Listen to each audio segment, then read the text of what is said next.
ni nyinyi serikali na pia timu, kama timu imejiandaa vipi na mapokezi ambayo Simba? Mapokezi kama mapokezi ni jukumu la klabu moja kwa moja, na sisi tunaangalia usalama wa raia, tunawezesha hatui kipingamizi kwenye namna yoyote washabiki wanaotaka kufurahia na timu yao, kwa sababu hili jambo alilofanya sio jambo dogo. Na tutakuwa hapa kuhakikisha kwamba kila kitu kinakwenda sawa. Vyovyote vinavyotakiwa kufanyika ili mradi wachezaji hawawe violated na hakuna mtu anavunjiwa heshima, hakuna mtu anaumia, iwe mshabiki, iwe mchezaji, iwe kiongozi. Sisi tutakuwa hapa kuhakikisha watu wanafurahi na timu yao. Jambo lililofanyika ni kubwa, ni jambo la kihistoria na wana kila sababu ya kufurahia na timu hii. Yes. Hii ni historia mpya inaandikwa. Kwa mara ya pili Simba wenyewe wanasema kwamba wanatinga hatua ya finali. Wanasema wewe uamini. Ila kafu tulikuwa hujazaliwa. Niko sijazaliwa. Ila ukifuatilia post ya kafu wenyewe wanasema for the first time kwa mashindano haya nafikiri kwa sababu yalibadilishwa jina, utaratibu ulibadilika na vitu vya namna hiyo.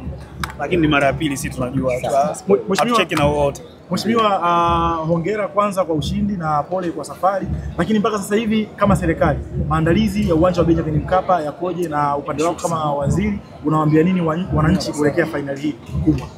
Sisi maelekezo kutoka kwa Rais Samia Suluhu Hassan ni kwamba sisi hatutakiwi kuwa kipingamizi kwa namna yoyote ile ambayo tunaweza kuifanya shughuli ya Simba ikawa na mazingira rafiki na wao wakaweza kushinda, tutafanya hivyo. Tunaishukuru serikali ya Mapinduzi ya Zanzibar kwa kuwahost Simba kwenye hatua ya nusu finali. Jambo lile limeonyesha mahusiano mazuri katika pande mbili za muungano, na Wazanzibari nao walitaka kuona mchezo wa hatua kubwa kiasi hiki unafanyika kwenye ardhi ya Zanzibar.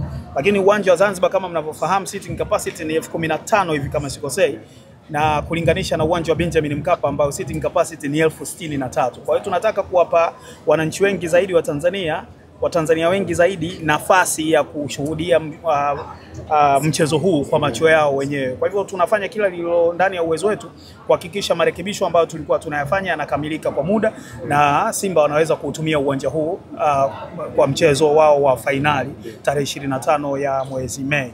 Kwa hiyo mimi nitaamkia pale kesho kuhakikisha kwamba hiyo hatumwi mtoto dukani.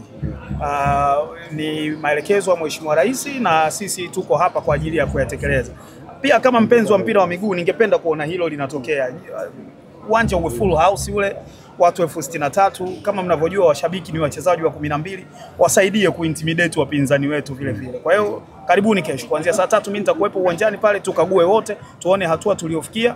Alafu kama kuna maelekezo tutapeana hapo kuona namna ambavyo tunaweza kukamilisha ukarabati wa uwanja ule, yale marekebisho machache tulikuwa tunayafanya kwa wakati. Kitu kimoja kingine ambacho nataka nikiweke wazi ni kwamba sisi tumekuwa tukifanya marekebisho ya uwanja wa Benjamin Mkapa. Nimeona hilo linaandikwa sana. Lakini marekebisho tulikuwa tunayafanya yalikuwa yanahusisha viti, yalikuwa yanahusisha mfumo wa AC, mfumo wa umeme, mfumo wa matangazo na vitu vingine kadhaa, vyoo na vitu vingine kadhaa. Hayakuwa yanahusisha pitch. Pitch ilitengenezwa mara ya mwisho na CAF mwaka juzi wakati Simba walipokuja kucheza na Al Ahly hapa kwenye mchezo wa AFL, ufunguzi wa AFL. Na wakatupa kwamba mnaweza kuitumia kwa miaka 2. Kwa hiyo kazi ambayo tumekuwa tukifanya ni kuimaintain. Tulipata bahati mbaya siku ile mvua siku ilitoka wapi ikatupiga masaa 2 kabla ya mechi, na kabla ya maji hayajakauka boma linabidi liwe uwanjani. Kwa hiyo uwanja ukaharibika na tuliufunga wenyewe. Kwa hivyo marekebisho ambayo tulikuwa tunayafanya hayakuwa yanahusisha pitch. Sisi pitch tumeruhusiwa kuitumia kwa miaka 2 ambapo tutaanza kuirekebisha baada ya mashindano ya CHAN ambayo yanafanyika mwezi mzima wa 8 mwaka huu. Hilo naomba mtusaidie communicate, nafikiri tulikuwa hatujaliwasilisha sawa sawa. Kwa hiyo likawa linaleta sintofahamu. Sawa sawa. Ndio. Kiongozi mimi nataka nipate experience yako katika mchezo ule wa jana kwenye matukio yale matatu ya VAR. Wewe binafsi ilikuwaje? Maana ulikuwa uwanjani na funga labda goli. Walivuta hivi kwenye kamera? Roho ilikuwa iko mdomoni na nataka kuitema na nataka kuimeza, lakini tunashukuru tulipata matokeo tuliyoyatazamia. Ya kwetu mimi mwenyewe nililalamika baada ile penalty yetu kufutwa, lakini nisijue kwamba ile VAR haicheki na wowote.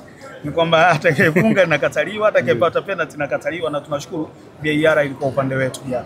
Mheshimiwa, la mwisho labda utuibie siri, ulikuwa na kule na wachezaji kidogo, baada ya pale umesafiri nao, labda kuna chochote ambao umezungumza nacho kuelekea fainali, umewambia, umewapa maagizo, wengine kidogo tunaona na urafiki nao wadogo zako, kuna chochote ambao umeongea nacho? Tumekuwa tukiongea kwa wakati wote, tumefanya vikao kadhaa na viongozi wa Simba nikipeleka ujumbe wa Mheshimiwa Rais moja kwa moja kwao, jinsi mchezo huu ulivyo muhimu kwa sio kwa Simba peke yake, kwa mpira wa Tanzania, lakini kwa maslahi ya nchi nzima. Na tumefanya vikao na wachezaji pia kabla ya mechi na baada ya mechi, na yote ambayo tunafanya ni kuipa uzito tu mechi hii ile ya jana, kama ambavyo tunaendelea kuzipa uzito mechi mbili zilizobakia, ili kuhakikisha wanaona umuhimu wake na kwamba wanafanya ambayo Watanzania wapenzi wa soka na hata ambao sio wapenzi wa soka, kwa sababu hii ni sifa ya nchi kwa ujumla, tunachokitarajia.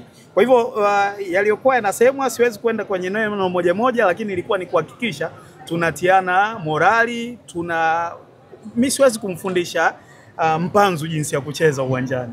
Ninachoweza kufanya ni kumtia moyo tu kwamba bana, wote tuko nyuma yako, tunakutegemea sana, tunaamini hautatuangusha na vitu vya namna hiyo. Alafu ile kazi nyingine ataifanya Fadlu.